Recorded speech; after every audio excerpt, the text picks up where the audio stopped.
আলোচনা শুরু করার আগে প্রথমে দুটি আপনাদের সাথে কথা।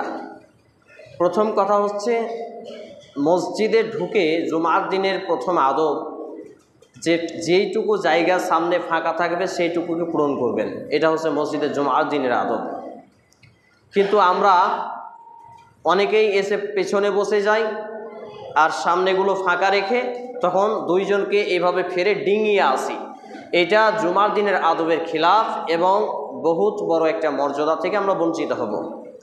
দ্বিতীয় হচ্ছে, এই জুমার দিনে আজান চলাকালীন আসি আর আজানের পূর্বে আসি। আমরা অনেকেই আছি এসে আগে একটু বসে যাই, তারপরে উঠে 2 রাকাত সালাত আদায় করি। তো তাহিয়াতুল মসজিদ সহিহ আল বুখারী 444 নম্বর হাদিস, যে নবী মুহাম্মদ রাসূলুল্লাহ সাল্লাল্লাহু আলাইহি ওয়াসাল্লাম জুমার খুতবা চলাকালীন মসজিদে প্রবেশকারী ব্যক্তিকেও এই তাহিয়াতুল মসজিদ আদায় করতে নির্দেশ দিয়েছেন। তাহলে বোঝা যাচ্ছে, যদি আজানও চলে খুতবাও চলে, তাহলে মসজিদে ঢুকে আমাকে এবং আপনাকে সর্বপ্রথম তাহিয়াতুল মসজিদ এটা আদায় করতে হবে, মসজিদের হক, মসজিদে দুখুল বা মসজিদে দাখিলার সলাত।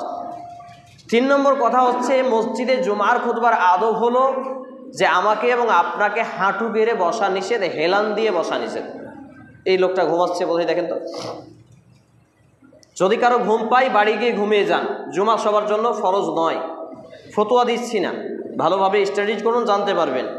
তবে মসজিদে জুমার মসজিদে আপনি আসবেন, দেয়ালে হেলান দিবেন, হাঁটু গেড়ে বসবেন আর ঘুম পারবেন, এটা ঘুমের জায়গা নয়।